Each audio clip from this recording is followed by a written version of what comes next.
do propósito ao qual nós estamos aqui. Quando eu disser 3, você vai olhar para ele ou para ela e vai dizer: há esperança. Só no 3, tá bom? No 3, você vai virar e vai dizer: há esperança.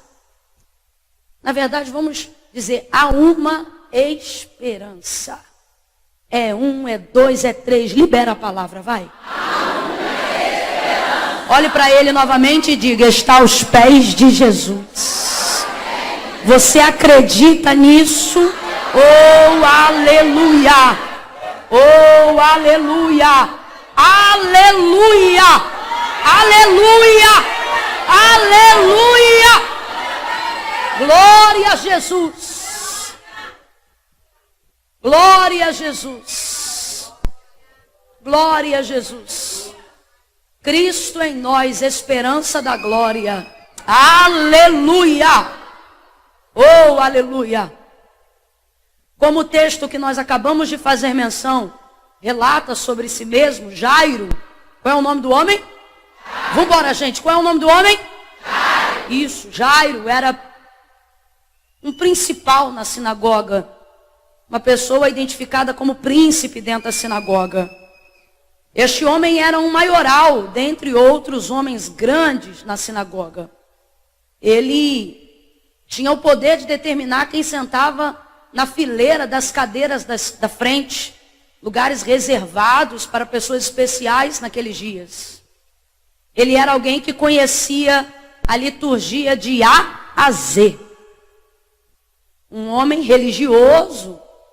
E eu não falo isso no sentido pejorativo, mas falo isso no sentido devocional. Alguém entregue às práticas, um homem metódico, né? Pragmático, litúrgico. Alguém que tinha muitos acessos em esferas muito especiais dentro da sociedade. Ele trafega com tranquilidade tanto na classe dos judeus, sumos sacerdotes, escribas, saduceus, como também na esfera entre os romanos. Trafega com tranquilidade entre eles, tem acesso ao sinédrio, tem acesso a homens de poder dentro do sistema romano. É um homem de opinião pública muito boa. É alguém que inspira e que é inspirado pela sociedade, uma referência dentro daqueles dias.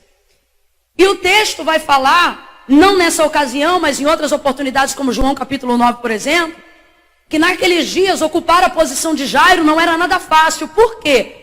Porque naquela época, e justamente naquele momento, a fama de Jesus estava percorrendo toda Jerusalém, todas as cidades que cercavam Jerusalém.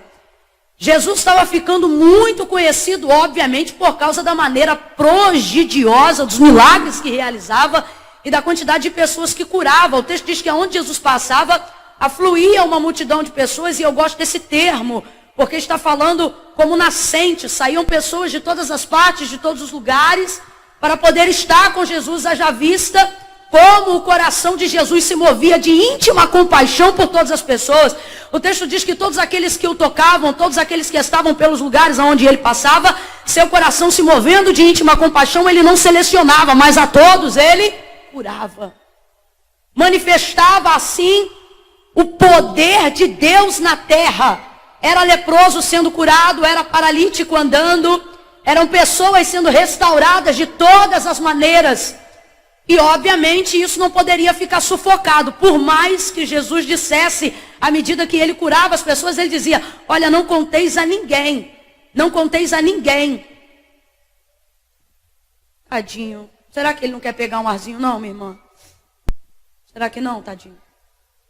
Criança é assim mesmo, gente, é normal. Tem hora que ela precisa ou de uma aguinha ou de alguma coisa, é normal. Ocorre então que quando Jesus, manifestando essas curas e esses milagres, a fim de conseguir fazer isso por mais tempo, ele dizia às pessoas que não contassem isso a ninguém.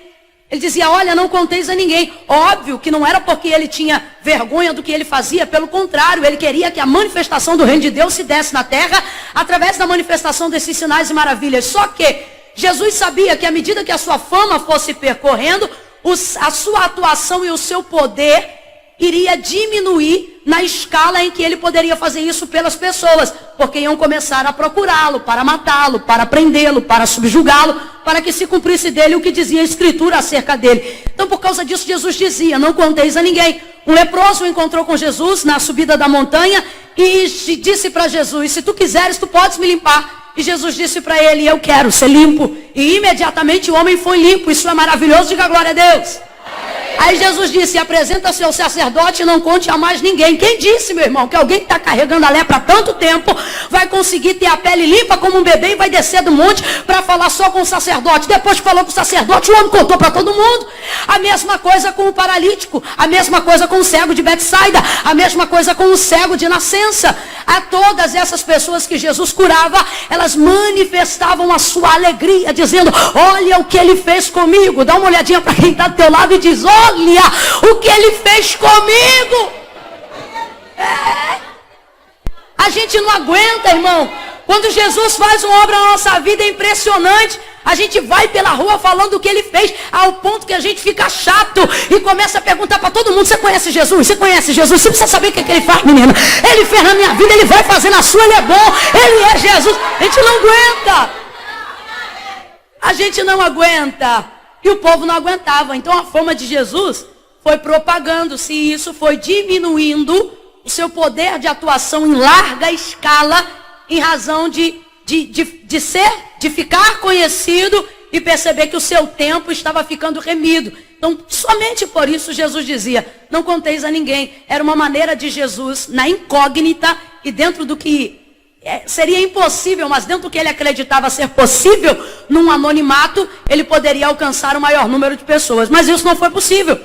Aquilo se estendeu e todas as pessoas só falavam de Jesus. Jesus que multiplica, Jesus que cura, Jesus que levanta, Jesus que vai na sinagoga, Jesus o Senhor do sábado, Jesus que dá vista ao cego, Jesus que levanta o filho da viúva de Naim, Jesus que curou a mulher do fluxo de sangue, Jesus que levantou o paralítico do tanque de Betesda, e era Jesus para um lado e era Jesus para o outro. Jesus, Jesus, Jesus, Jesus, Jesus, Jesus, Jesus! E aí os principais da sinagoga, os sumos sacerdotes, começaram a ficar apavorados, porque o povo era com ele. Então vamos lançar um edito, vamos oficializar a coisa. A partir de hoje, segundo João, capítulo 9, todos aqueles que proferirem dizer ser Jesus o Cristo, ou seja, todos aqueles que admitirem a verdade do que este homem professa, porque os sumos sacerdotes acreditavam que Jesus era um charlatão da época e tentaram convencer o sistema romano disso, o colocando contra César. Foi assim que fizeram Pilatos capturá-lo, foi assim que estabeleceu-se a crença na mentalidade de Paulo, que a gente conheceu a princípio como Saulo, a acreditar que Jesus era um charlatão. Então eles propagaram entre si a seguinte coisa: qualquer homem que professar dizer ser Jesus o Cristo será expulso da sinagoga. Eu queria que você entendesse que ser expulso da sinagoga naquela época não é como ser desligado apenas da igreja hoje. Por quê? Porque a religião tinha a primazia de tudo naquela época, de tudo. Eu não estou falando da fé, eu não estou falando do amor a Deus, eu estou falando ao dogma religioso. Aquilo estava sobre todas as coisas.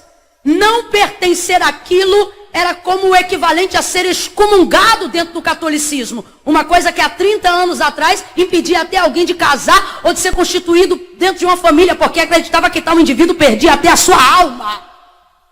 Eu estou falando destes dias, eu estou falando desta época. Então as pessoas ficavam apavoradas, sobretudo dentro de uma cultura onde o judeu não tem uma denominação, nem mesmo uma religião. Por que João descia as águas batismais tão rapidamente? Os homens que acreditavam ser Jesus o Cristo e se arrependiam dos seus pecados, mesmo sendo filhos de Abraão. Porque se eu dissesse que o judeu tem uma religião, eu estaria me equivocando. A religião do judeu é étnica. Um menino de 7 anos sabe citar a Torá. Então ele não precisava necessariamente do método de conversão que nós ocidentais precisamos. Era completamente diferente. Então lança o edito: qualquer um que professar dizer ser Jesus o Cristo será expulso da sinagoga. E quem é Jairo? O principal dentro da sinagoga. Alguém que precisa assinar abaixo do edito dizendo concordo, dizendo é isso aí, seja feito desta maneira. Mas parece que a atitude de Jairo, que a posição e o cargo que ele ocupa não é condizente com a crença do seu coração. Ou se era, mudou. Se era, foi transformado. Porque tem coisas que hoje nós somos, tem coisas que hoje nós fazemos. Às vezes com uma convicção a gente bate o pé no chão e diz assim, nunca mais. E às vezes Deus olha e diz, falou cedo demais. Circunstâncias que mudam coisas que pareciam imutáveis. Natália contava seu testemunho aqui, ela dizia, eu era tão colérica, e a gente não consegue nem ver isso, porque o mundo vai se acabando, chega a me dar raiva. O mundo vai se acabando, eu digo, Natália está se acabando, e ela diz, calma, vai dar jeito. Isso aí acontece. Porque quando você não está muito crente, você não quer um crente. Você quer alguém para poder se embolar contigo. Quando você pensa assim, está dando tudo errado, você pensa assim, eu vou arrebentar a cara de fulano. Você não quer alguém para dizer assim, calma, você quer alguém que diga assim, tu pega na perna que eu pego no cabelo. Não é? Natália nunca, sempre, calma, tudo vai dar jeito. Só que o Senhor cria circunstâncias, situações, que coisas que hoje nós juramos nunca, de repente ficam frágeis como vidro. Então eu não sei se na época que foi lançado o coração dele já cria, mas uma coisa eu tenho certeza, a circunstância fez com que tudo mudasse dentro da casa de Jairo. Oh, aleluia! Oh, aleluia! Você tem dito, o inimigo tem me apertado, mas Deus me trouxe hoje aqui para te dizer, aquele que é de Deus, o maligno não toca. É o Senhor soprando um vento novo para usar circunstâncias para transformar o nosso coração. Eu estou sentindo a autoridade de Deus e graça de Deus para profetizar isto hoje aqui. As circunstâncias trarão transformações inimagináveis na nossa vida, na nossa casa, na nossa família. Eu estou sentindo graça de Deus para liberar isso aqui. Te prepara. Deus está usando circunstâncias para reverter corações aos pés dele, para reverter vidas aos pés dele, para reverter ministérios aos pés dele. Irmã Camila, como é que eu sei que Deus está neste negócio? Te prepara, tudo que estava distante vai vir para os pés de Jesus. Jesus está camantaraba. Aleluia! Aleluia! Oh, glória a Deus! O Senhor vai usar circunstâncias. Essas circunstâncias vão revelar uma coragem que você tinha, mas não sabia. Essas circunstâncias vão revelar um fogo que já ardia, mas como você nunca deixou queimar, ele nunca consumiu nada. Essas circunstâncias vão revelar uma ousadia de alguém que alguém olhava e dizia, menina, mas eu jurava que tu era tímida. E você vai dizer, mas a circunstância não me permitia timidez. Mas a circunstância não me permitia vergonha. Mas a circunstância não me permitia ficar amarrada. Tem gente aqui que está dizendo, eu não sou assim. O Senhor está dizendo, eu é que sei quem você é e vou te mostrar quem você é. Pega na mão de alguém, eu estou sentindo graça de Deus aqui, gente. Esse lugar está regado de oração, aleluia. Pega na mão de alguém aí com fé, pega na mão de alguém, segura. Se ela não quiser pegar na tua mão, tu cata a mão dele aí, mostra que ele sentou do lado de alguém que não veio fazer social, não, veio fazer culto para Deus. Pega na mão de alguém e diga aí, as circunstâncias, diga, as circunstâncias estão te jogando, te lançando para os pés de Jesus. Sacode essa pessoa e diz, você não vai para o inferno, não. Você não vai para a falência, não. Você não vai para o leito, não. Isso tudo é circunstância, o teu endereço aos pés. Você vai para os pés. Os pés de Jesus nos esperam nesta noite. Aleluia! Aleluia! Glória a Deus! Aleluia! Agora olhe a situação de Jairo. Que posição difícil. Posição de Jairo é muito difícil. Porque ele é alguém que tem uma vida que aparentemente, na verdade aparentemente não. Ele é alguém que tem uma vida que depende da obediência do edito. Qual? Não confessar, dizer ser Jesus o Cristo. E por que isso? Seu fluxo financeiro passa por isso. Ou seja, ele tem dependência financeira em ser parte disso. Seu status social passa por isso. Não apenas isso, sua popularidade, seu brio, seu orgulho próprio passa por isso. E é interessante porque uma vida de patrocínios, uma vida adornada pela opinião pública, ela te dá convites, ela te dá status social, sim ou não? Sim. Ela te dá coisas das quais, tendo dinheiro, você não precisa comprar. Uma vida adornada pela opinião pública te coloca à altura de lugares que você não precisa nem pisar. Sua reputação chega antes de você. E isso vai criando um ciclo de independência onde é necessário um equilíbrio muito grande da parte de Deus. Para que você saiba até que ponto você pode ser assistido pela opinião pública e até que ponto você tem coragem de perder o que querem te oferecer para não se perder. Chega um ponto da vida que fica muito difícil você conseguir ver a linha tênue que divide isso. E a opinião pública começa a pesar em decisões que não deveriam, porque são muito pessoais, como por exemplo no quesito salvação. Mateus capítulo 16, verso 24 em diante, disse Jesus aos seus discípulos: aquele que quiser vir após mim, negue-se a si mesmo.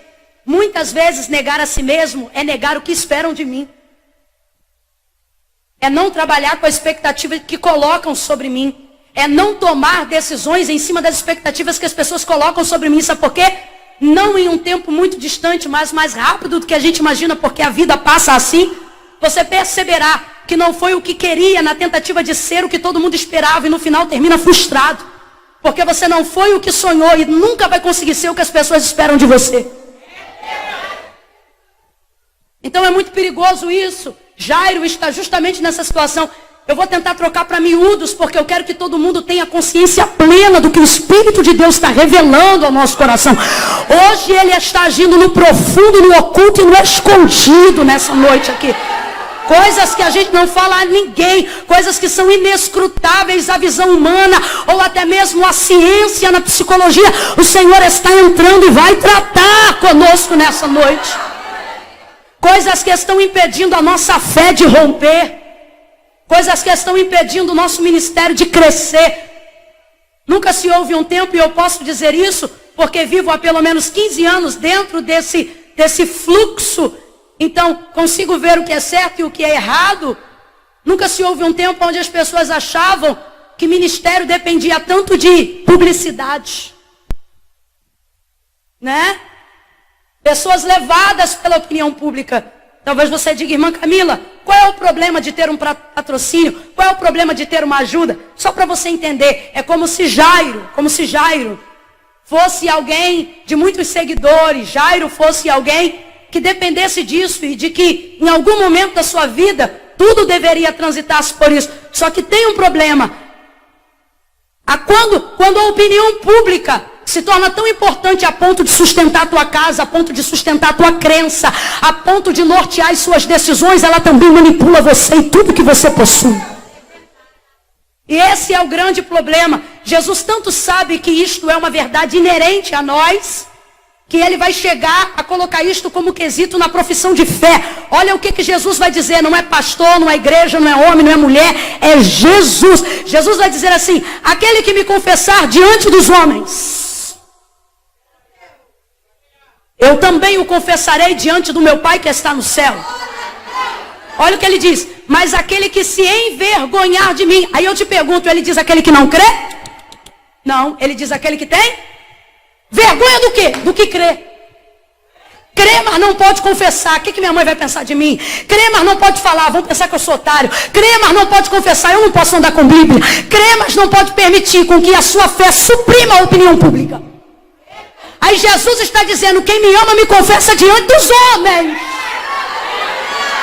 Todas as vezes que eu penso sobre isso, imagino claramente a gente tendo em nossa vida um amigo que nos ama muito, mas por algum motivo que pode ser qualquer um, temos vergonha de apresentá-lo às outras pessoas.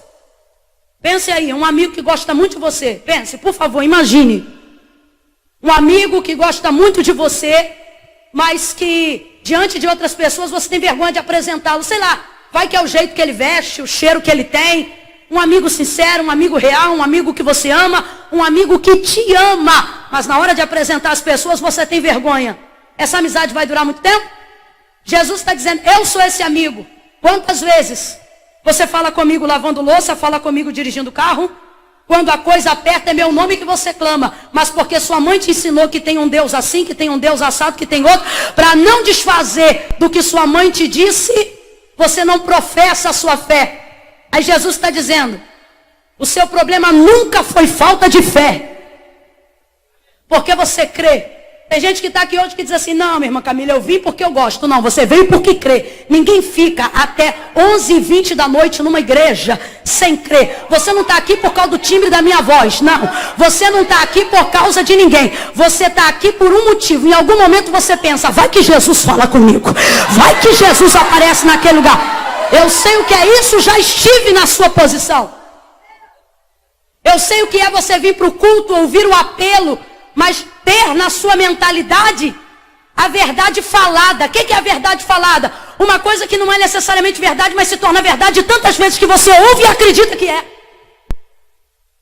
É tanta gente falando que crente faz lavagem cerebral porque eles não conseguem acreditar numa transformação verdadeira. Que você começa a pensar, ser crente é coisa de otário, servir a Deus é coisa de doido. Ih, tem muita coisa para perder. Vai ouvindo aí. Aí Jesus diz, aquele que me confessar diante dos homens, eu também o confessarei diante do meu Pai que está no céu. Mas aquele que se envergonhar, Jesus é esse amigo que muitas vezes está conosco na hora que a coisa aperta. Tem gente aqui que diz, irmã Camila, eu tenho outras crenças, eu conheço outros deuses. Interessante, quando a coisa aperta você só lembra do nome de Jesus. Jesus está dizendo, eu sou esse amigo que você conhece. Eu sou esse amigo que você sabe que te socorre de madrugada. Eu sou esse amigo que alguém até diz, ela nem é crente. E o Senhor está dizendo, ela ainda não é salva, mas crente ela já é há um bom tempo. Porque ser crente não faz de você um salvo, mas um salvo torna você um bom crente. Mas só tem um método e um caminho para a salvação. A profissão, a confissão de que Jesus é o Senhor. Então ele diz, quem me crê, confessa. E se tiver vergonha de mim, vai ficar envergonhado diante do meu Pai. Aí eu acho interessante, nessa hora eu meio que vejo Jesus dizendo assim, como é que pode? Vocês tudo sujo e eu diante do meu Pai dizendo, conheço. E eu todo limpinho e vocês com vergonha de me confessar diante de um monte de gente suja que vocês conhecem. Você desculpa eu falar assim, mas é como se Jesus estivesse nessa noite dizendo, quem é que era para estar com vergonha de quem? Mas não, a religiosidade, movido pela opinião pública, vai incutindo na nossa mentalidade a verdade falada de que você não pode se aproximar de Jesus do jeito que você está. Então você primeiro precisa se santificar. Você primeiro precisa se consagrar. E com isso nós vamos tendo em nosso meio visitantes, conferencistas, homens e mulheres que já têm o coração entregue a Jesus, a alma reverenciada diante de Deus, mas não conseguem fazer uma confissão pública de fé, que é a garantia do seu nome na inscrição do seu nome no livro da vida. Por que não conseguem, irmã Camila? Porque ele foi incutida na mentalidade uma verdade falada que não é uma verdade. Qual? Que primeiro você tem que largar tudo para vir para Cristo. Aí fica assim, não, minha irmã Camila, servir a Deus para mim é coisa coisa séria. Primeiro eu vou parar de fumar, depois que eu parar de fumar eu vou. Não, minha irmã Camila, é que eu não casei. Quando eu casar eu vou. Não, eu não posso ir do jeito que eu estou. Só que isso, meu irmão, nunca Jesus pregou. Quem pregou isso foi o homem. O que Jesus disse foi: venha como estiver, lançando sobre ele todo o vosso jugo, toda a vossa ansiedade, porque ele tem cuidado de vós. Ai, irmã Camila, eu não vou não, porque servir a Deus é coisa muito séria. Eu tenho aí um tico-tico no fubá para resolver. Jesus está dizendo: sem mim nada podeis fazer. Aí você diz: não, para mim é tão sério que primeiro eu vou me resolver, mas nunca resolve. Entra ano, sai ano e você distante dos caminhos do Senhor. O coração palpita, o coração sangra. Quando você lembra de clamar, é o nome dele que você chama. Quando a noite fica escura, é ele que brilha no teu quarto. O Senhor nos livra de tantos temores, mas na hora de confessar a gente quer fugir. E Jesus nos trouxe aqui para dizer: ei, você não vem porque não quer. Você está enrolado porque acha que quem desenrola é você. Mas Jesus está dizendo: não é porque você é sem vergonha que você não vem, é porque ele mesmo disse: sem mim nada. Irmão, isso aqui não é linguagem figurada não, é nada mesmo.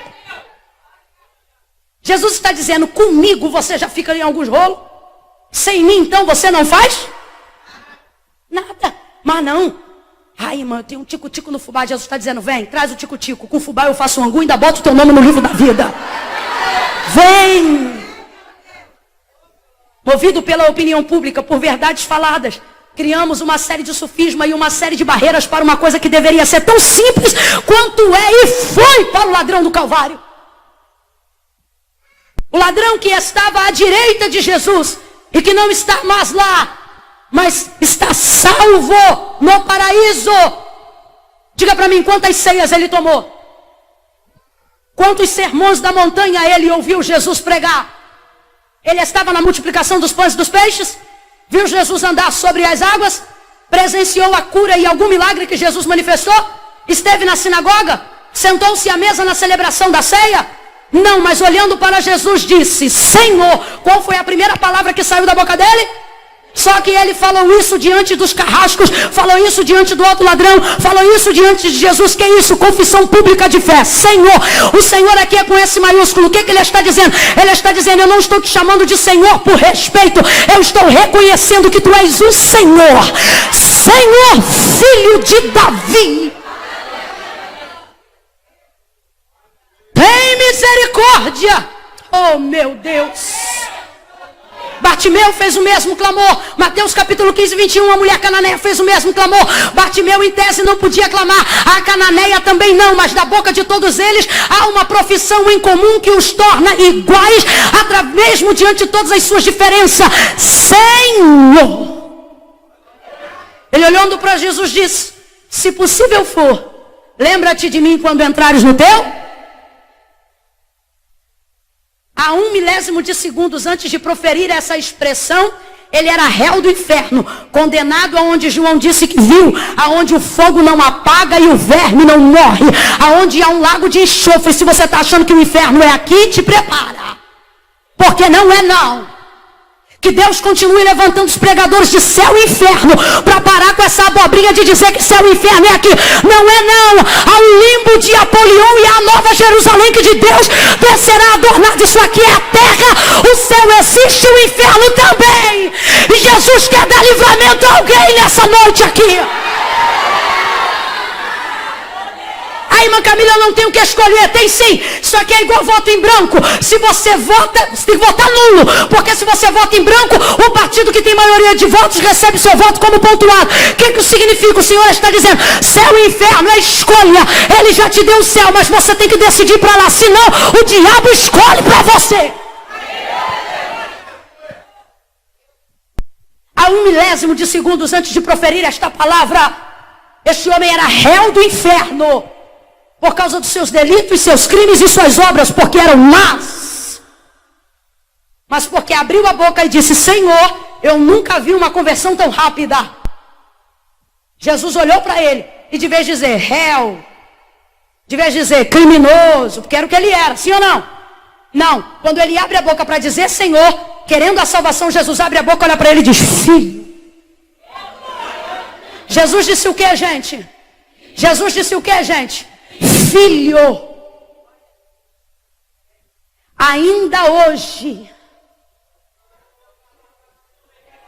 para de jogar o seu ministério para a semana que vem. Para de jogar o sucesso da sua vida espiritual para final do ano em culto de virada. Para de deixar para depois a sua vida santa. Jesus está dizendo para nós, num campo profético, com a mesma autoridade e senhorio que liberou sobre a vida daquele homem, filho ainda. Jesus está dizendo, quem está querendo marcar comigo para ano que vem é você. Eu te quero hoje. Eu estou disposto agora. Agora.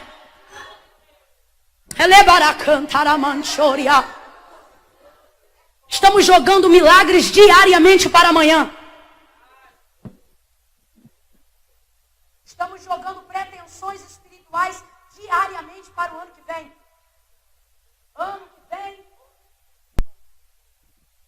Ano que vem eu vou ser.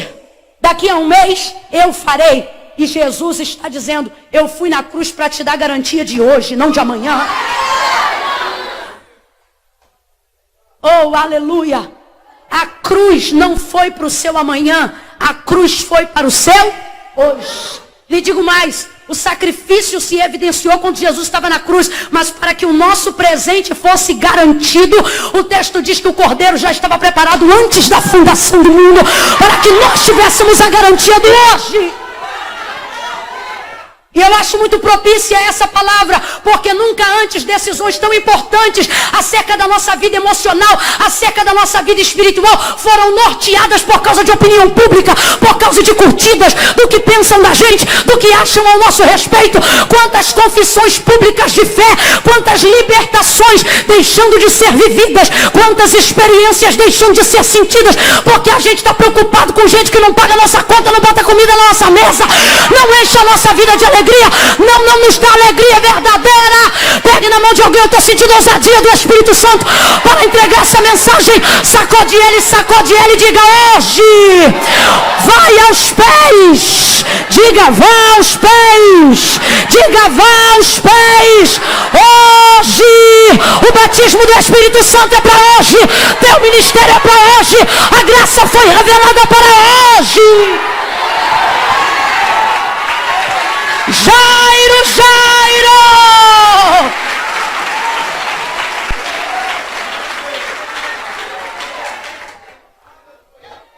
No Evangelho de Jesus, segundo escreveu João, capítulo de número 19, ele vai contar sobre o momento da crucificação de Jesus. E dois homens deixaram de fazer a confissão pública de fé. Um deles chamava-se José de Arimateia. E o outro chamava-se Nicodemos. Eu gosto da especificidade da colocação de João no contexto histórico. Olha como é que João diz acerca deles dois. Todo mundo foi embora porque não tinha mais nada que fazer. Os judeus precisavam correr porque era grande a preparação daquele dia por causa do sábado. O judeu não se prepara no sábado para o sábado. O judeu se prepara para o sábado a partir das 6 horas da noite da sexta-feira do dia anterior. Jesus foi crucificado numa sexta-feira. Quem lembra, diga amém.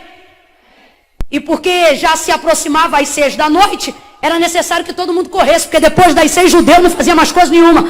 Vai embora todos os amigos de Jesus, vai embora todos os discípulos de Jesus, que já estavam ali próximos, mas não podiam fazer nada. Até a sua mãe precisa deixá-lo. O abandono é tão grande que nem o pai se virou para vê-lo.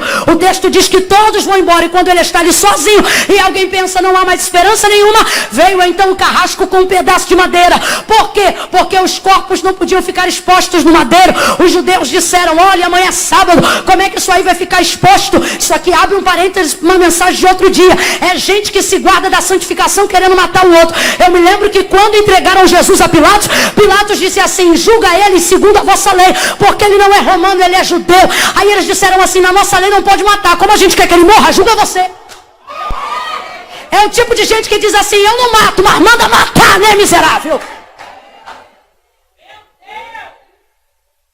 Outro dia eu vim pregar isso aqui. Aí, agora a mesma coisa vai acontecer. Não querem os corpos no madeiro, então precisa tirar. Nenhum criminoso, segundo o sistema romano e segundo a lei de César, tem direito a sepultamento, porque sepultamento revela a homenagem à última dignidade. E segundo a lei de Roma, criminoso não tem dignidade, então joga na vala. Por que o Monte Gólgota é conhecido como Monte da Caveira? Porque era ali que se lançavam os corpos, entrando em estado de putrefação, até que virassem cadáveres, cujos ossos ficavam expostos, as aves de rapina comendo, e era isso que queriam dar a Jesus. Veio então um carrasco com um pedaço de madeira, arrebenta do primeiro, ele depende do madeiro e cai, rasga a mão, rasga o pé e vai para o chão. Fazem a mesma coisa com o da esquerda, quebram-lhe as pernas, ele depende por causa do peso do corpo, já não tem sustentabilidade, perna quebrada, rasga a mão, rasga a pé e vai no chão, joga na vala. Aí o texto diz que João ficou lá olhando. Eu imagino o desespero de João. É triste quando a circunstância te aperta, mas não te dá poder de fazer nada. É nessa hora que a esperança se vai, pastor Rodrigo. É nessa hora que a esperança parece um pavio que quase se apaga. Quem aqui já acendeu vela em dia de vento e teve que guardar? É difícil guardar vela. Por quê? Porque você tem que ter a quantidade exata de vento para passar que não apague e de oxigênio, porque se tapar também, o fogo apaga. É por isso que tem que soprar um ventinho. Não entendeu não? Tem que soprar um ventinho que é para manter o pavio aceso. Mas é difícil, eu estou falando da esperança.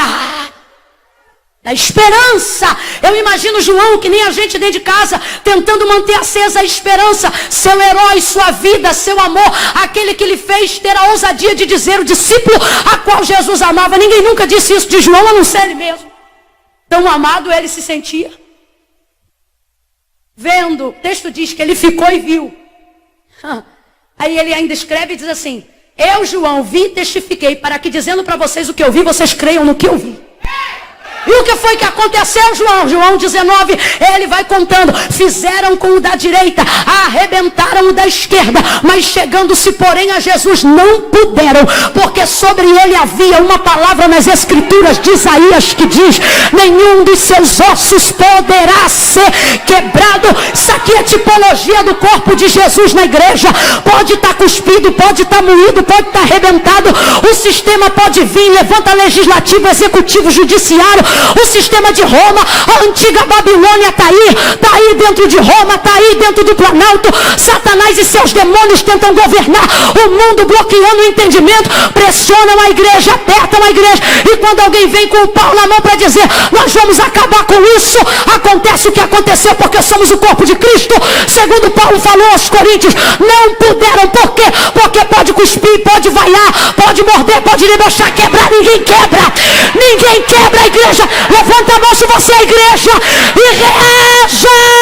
Não lhe puderam, porque sobre ele havia uma palavra. Completa para mim: sobre ele havia uma. Vem com vontade. Sobre ele havia uma. Não se assusta de eu estar gritando não, isso aqui é efusão do Espírito. Sobre ele havia uma palavra. Por isso Deus disse: Josué, medita nessa palavra. Josué, debruça nela de dia e de noite. Ela te fará tão próspero e tão bem sucedido. E eu gosto desse termo. Ele diz assim: que ninguém, irmão, ninguém não é alguém. Ninguém é generalizado. Ninguém é ninguém. Vez ou outra tu vem para um culto vazio e alguém diz assim: como é que foi o culto? Aí você diz: ninguém foi. Mentira, tinha alguém lá. O que o texto está dizendo é ninguém. Ninguém não é alguém pouco. Ninguém é ninguém. Ninguém te poderá resistir todos os dias da sua vida. Como fui com Moisés, serei contigo. Sabe o que eu acho incrível? Quando o Senhor levanta a igreja, ele diz assim: presta atenção que eu não esqueci de Jairo não, fica ligado. Quando o Senhor levanta uma palavra sobre a igreja, usando Pedro como exemplo, ele diz assim: tu és Pedro, fragmento de pedra. E sobre esta pedra, fazendo menção a ele mesmo, que é a pedra de esquina, ele diz assim: eu edificarei, eu levantarei a minha igreja, e as portas do inferno não prevalecerão contra ela. Sobre a igreja, assim como sobre Cristo, pela boca do profeta Isaías, havia uma Sobre nós há uma. A palavra de Deus é independente. Quem está entendendo, diga amém. O que isso significa? Jesus está vivo ou está morto no Calvário? Gente, já estão vindo arrebentar as pernas dele. Então vamos lá, Jesus está vivo ou está morto? Isso, mortinho da Silva. Jesus está morto no Calvário, mas sobre ele tem uma? Qual é o poder de reação de um morto? Qual é o poder de defesa de um morto? Mano, isso aqui, gente. Isso aqui, gente. Isso aqui é a garantia da nossa vitória. Às vezes nos falta poder de reação, mas sobre nós tem uma? Nos falta condições de defesa, mas sobre nós tem uma? Por causa desta palavra que foi dita pela boca do profeta Isaías, falando acerca do Messias. O texto diz que quando foram a ele não puderam. Por que não puderam? O texto diz, não puderam, sabe por quê? José de Arimateia foi a resposta do que o Senhor usou para profetizar na boca de Isaías. Por que não puderam? Porque o carrasco era espiritual e na hora sentiu medo? Poderia ser, mas não foi o caso. O texto diz que não puderam porque José de Arimateia estava lá. Como? Com um documento assinado por Pilatos, pedindo que um corpo que só podia fazer com gente que era parente. Mas Jesus não era parente de José de Arimateia. Mas quem era José de Arimateia? Um camarada que tinha acesso. Um principal, alguém que tinha trânsito no sinédrio, alguém que estava entre os senadores e parlamentares romanos. Quem é José de Arimateia? José de Arimateia é alguém que conhecia o edito, que se alguém professasse dizer ser Jesus o Cristo, deveria ser expulso da sinagoga, deveria ser excomungado da cultura judaizante. Ele sabia de tudo isso. E quando você pensa, eu imagino João querendo fazer, mas não podendo, amando fazer, mas não podendo, desejando salvar o corpo de Cristo e a sua dignidade, mas não podendo. Eu imagino João vendo quem chegar. José de Arimateia. Não toca no corpo desse homem não, ele é meu, está aqui o documento. Pilatos me deu, porque o texto diz que ele requereu o corpo de Jesus a Pilatos, e isso se fazia de maneira documentada, pediu o corpo. Quem a gente menos espera vai cumprir uma palavra que Deus disse antes. Eu vou falar de novo. Tem gente na tua vida, gente na tua casa, pressionado pela opinião pública, apertado pelas pessoas, preso por causa de um sistema financeiro que depende de fulano, depende de Beltrano. O Senhor está dizendo, ei, não vai precisar eu mover meu braço, nem você mover o seu. A palavra de Deus vai se manifestar numa circunstância. Chega José de Arimateia, requerendo o corpo de Jesus. Olha de novo para quem está do teu lado e diz, há uma esperança. Diga, há uma esperança. Aí olha o que João vai dizer. João vai dizer assim, ó, que chegou José de Arimateia. Aí olha o que ele fala. O discípulo que seguia a Jesus em oculto. Por que João diz discípulo? Me parece que tem alguém aqui que já estava patrocinando o ministério de Cristo. Me parece que tinha alguém aqui que já estava dando oferta oculta. Me parece que tinha alguém aqui que não podia estar no culto, mas quando alguém voltava, perguntava como é que foi. Me parece que tem alguém aqui que não podia estar na vigília, mas ficava doido para alguém ter internet para dizer, bota live, porque eu não posso ir, mas quero ver o que está acontecendo. Porque João diz, era discípulo, mas seguia em oculto. Aí o texto diz, por quê? Porque temia os judeus. Deixa eu te falar o que é temer os judeus. Temia o que iam dizer. Temia o que iam fazer. Vou falar bem rasgado. Temia a empresa quebrar. Temia as ações descer. Temia a popularidade cair. Temia os votos perder. Mas o coração está ficando apertado. Por quê? Porque tem João, tem Maria, mas ninguém pode fazer nada. E ele? Ele pode, mas se tiver vergonha, não vai fazer. Só que a coisa ficou apertando de uma tal maneira que José de Arimateia chega para dar dignidade ao corpo de Jesus. Aí você diz, como é que pode? Não andou com ele, não comeu com ele, nunca teve nenhuma cruzada, chegou no fim. Esperança é assim. Tem gente que não chega durante, mas Deus já preparou para chegar depois. Chega José de Arimateia e a gente olha e diz assim, mentira. José de Arimateia. Olha para quem está do teu lado e diga, difícil, hein? Natália usou um termo aqui que falou, né? Difícil, né? era a mais difícil, ou o irmão era difícil, alguma coisa assim. E aí ela falou isso e eu lembrei, José de Arimateia, difícil. O Senhor está dizendo, eu vou começar pelas coisas difíceis, que é para não te chocar muito. Por quê? Porque as difíceis já chocam bastante.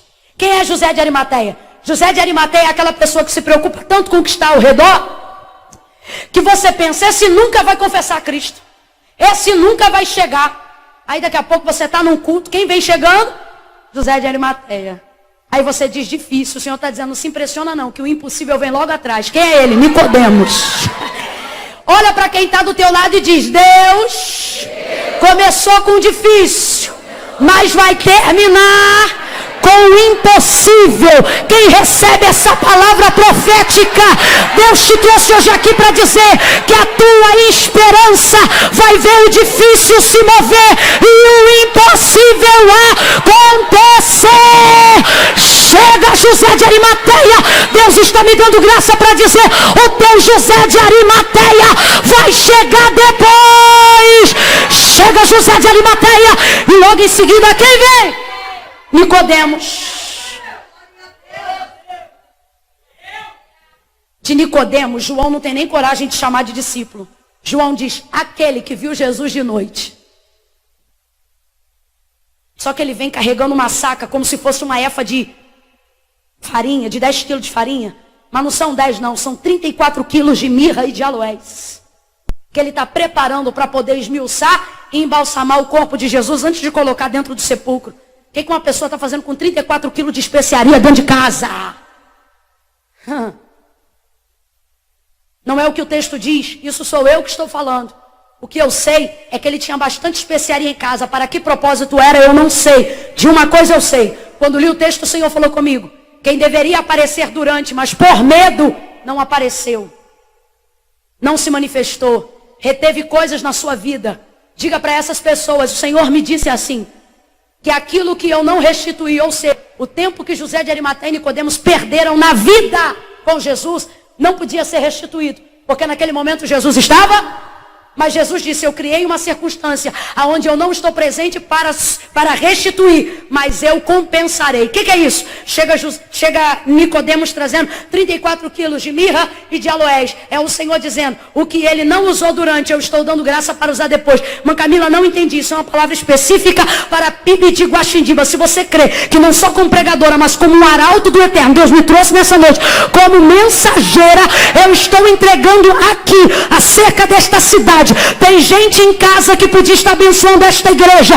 E a gente diz, podia dar, mas não dá. Podia vir, mas não vem. Podia fazer, mas não faz. O Senhor está dizendo, te prepara. Porque o que ele não está dando durante, ele vai guardar em casa. E na hora de trazer, vem com compensação do tempo perdido. Aquilo que ficou guardado, o Senhor vai criar um tempo para compensar. Uma saca de 34 quilos. Está doido, irmão? É muita coisa. Olha para quem está do teu lado e diz, é muita coisa. Não, fala de novo, diz, é muita coisa. Tem gente que você acha que está perdido e o Senhor está dizendo que está perdido. Não, ele está guardando. Está guardando muita coisa e vai chegar. Vai chegar na tua vida, vai chegar na tua empresa, vai chegar na tua igreja, vai chegar no teu ministério. O que Jairo, José de Arimateia e Nicodemos têm em comum? Todos tinham vergonha. Todos temiam a opinião pública. O que eles têm em comum? Todos temiam os judeus. Todos tinham medo de perder. Completa para mim que eu quero saber se você está comigo hoje aqui. Todos tinham medo de perder. A gente só tem medo de perder enquanto pensa que o que tem é importante. Antigamente podia beber água aqui.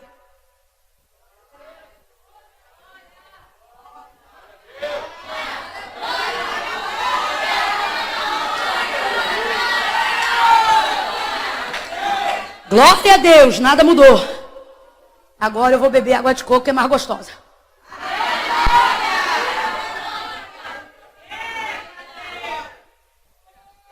A gente só fica apavorado com medo de perder até perceber que o que a gente julga ter não é mais importante.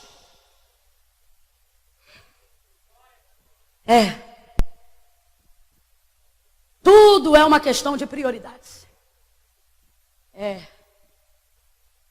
Dá um glória aí que eu estou muito resfriado.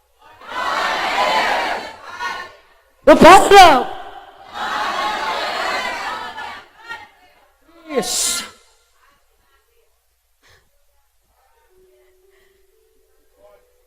Tudo é uma questão de prioridades. Tudo.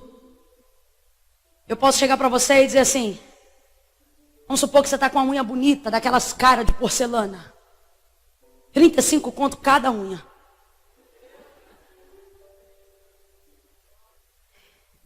E aí eu digo assim, deixe-me cortar a sua unha. Ele diz, não, sua unha é importante.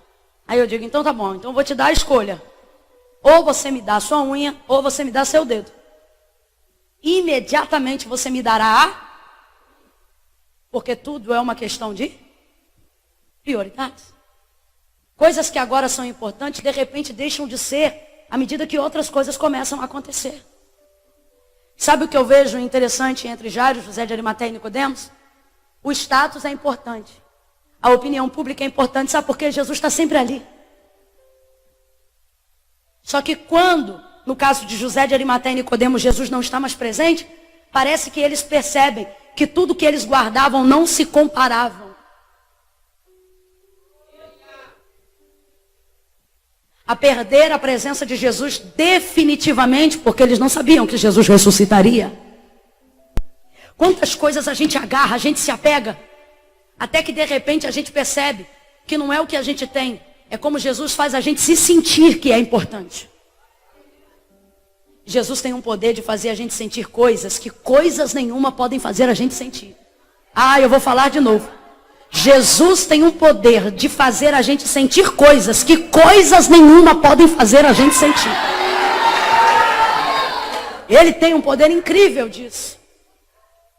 Jairo, tudo isso é importante para você? É importante, mas é importante quanto?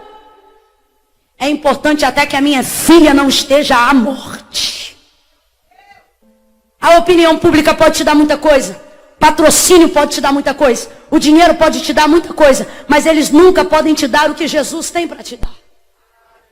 Eu vou tentar falar de outro jeito, que é para ver se você entende de uma outra maneira e começa a ser crente. Digo isso acerca de mim também.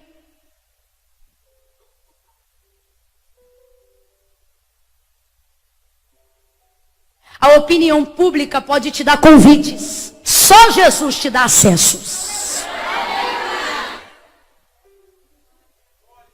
Patrocínio pode te dar roupa. Só Deus te dá cobertura.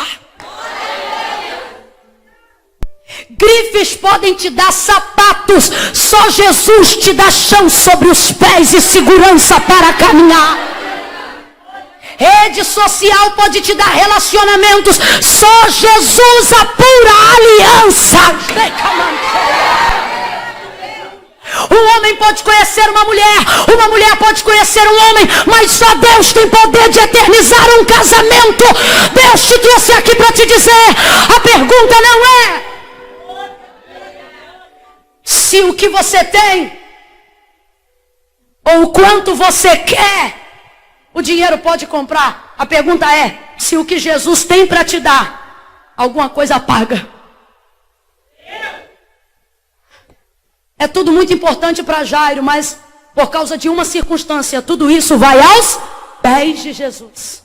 Jairo, sendo o principal da sinagoga, sai em casa na luz do dia e a sua casa está cercada de mestres e de homens do seu mesmo status. E ele sai de casa sabendo que Jesus ia passar e clama a ele. E o texto diz que vendo vai aos seus pés. Tudo que Jairo tinha de repente é reputado aos pés de Jesus. Sabe o que ele está dizendo? Meu principado está aqui, minha presidência está aqui, meu status está aqui. Sabe por quê?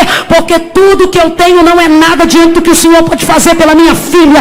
Então eu quero dizer que eu estou aqui, a minha casa está aqui, o meu dinheiro está aqui, o meu status está aqui. Sabe por quê, Jesus? Porque os mestres não podem ressuscitar a minha filha, a popularidade não pode curar a minha filha, o dinheiro não pode levantar a minha filha, o patrocínio não pode me dar a minha família. O que é que vai restituir a minha filha? Ela está dizendo numa escala de prioridade: eu já entendi, Jesus, que o primeiro lugar é teu, porque só o Senhor pode fazer por mim o que ninguém pode fazer. Jesus trouxe alguém aqui para dizer: vá para os pés e coloque tudo que você tem aos pés. Parece uma posição de muita humilhação, não parece? E é. Mas quem tem medo de se humilhar debaixo de Deus, prepare-se para ser pisado pelo mundo. Jairo vai aos pés de Jesus. Agora que esse ouvido aqui abriu, devo estar gritando muito mesmo. Estava fechado, aí eu grito mais ainda. Jairo foi aos pés. É interessante, sabe por quê? Ele vai aos pés para pedir socorro, mas pede as mãos. Rogo-lhe, porque minha filha está à morte, que venha em casa e lhe impõe as asas. Jesus está dizendo: quando você buscar as minhas mãos, não vai ter nada. Mas quando você buscar os meus pés, eu chego na tua casa com as minhas mãos. Eu chego na tua casa com as minhas mãos, na minha família, na sua família, com as mãos dele. Levante a mão, eu estou sentindo graça de Deus, recebe isso aí. Jesus está dizendo: o lugar que eu te disponho é os pés, mas o lugar que eu me empenho é fazendo uso das mãos. Jesus está dizendo a alguém aqui nesta noite: todas as vezes que você se dispor a buscar os meus pés, você verá o mover das minhas mãos. Todas as vezes, cresce meu filho, cresce. Todas as vezes que você se dispor a buscar os meus pés, você verá o mover das minhas mãos. Jesus te trouxe hoje aqui para te dizer: se humilha. Isso. Se humilha. Ah, mas o que vão pensar de mim? Quando o que vão pensar de você não cura o seu filho, o problema é o que vão pensar. Ah, mas se eu virar crente, o que meu namorado vai pensar de mim? Não queira estar casada com um homem que não se preocupa com a sua salvação.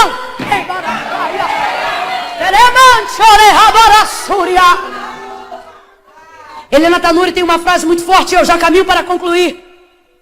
Ela disse uma coisa que eu nunca mais esqueci, nem ouvi da boca dela, mas de outra pessoa que citou a sua autoria, que dizia assim: pare de revirar os bolsos de Deus enquanto Ele te abraça. Eu me lembrei daquela visão de criança, quando meu pai chegava do mecânico e trazia nos bolsos balas, babalu, chocolate, e aí na hora que ele vinha me abraçar, eu já dava uma tateada, eu já percebia, sempre tinha alguma coisa, e eu falei: Deus, isso é verdade.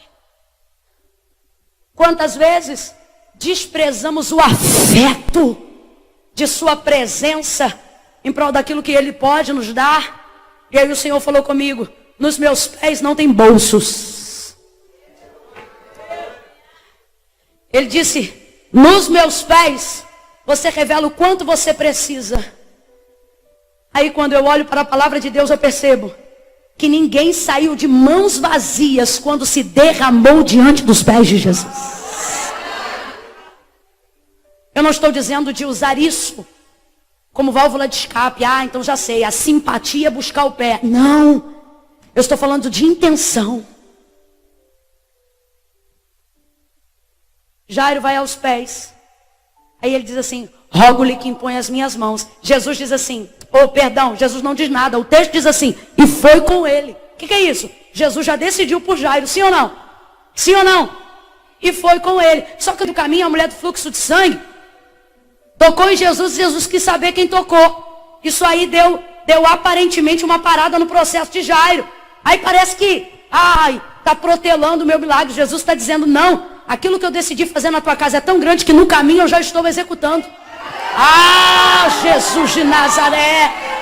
A bênção na tua casa é tão grande que a caminho de lá Jesus vai curar quem está no meio. Jesus vai salvar quem está no meio. Pare de reclamar do tempo da espera.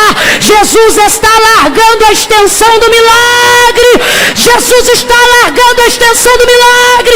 Jesus está largando a extensão do milagre. Aí enquanto isso acontece, o tempo passa, óbvio, e aí aqueles que estavam na casa de Jairo chegam diante dele e dizem assim, não importune mais o mestre, a tua filha morreu. Quando Jairo saiu de casa, a menina estava doente, mas quando ele agora encontrou Jesus e está para voltar, aqueles que estavam em casa voltam e dizem, deixa o mestre, e a menina morreu. Jairo não diz nada, quem responde por ele é Jesus.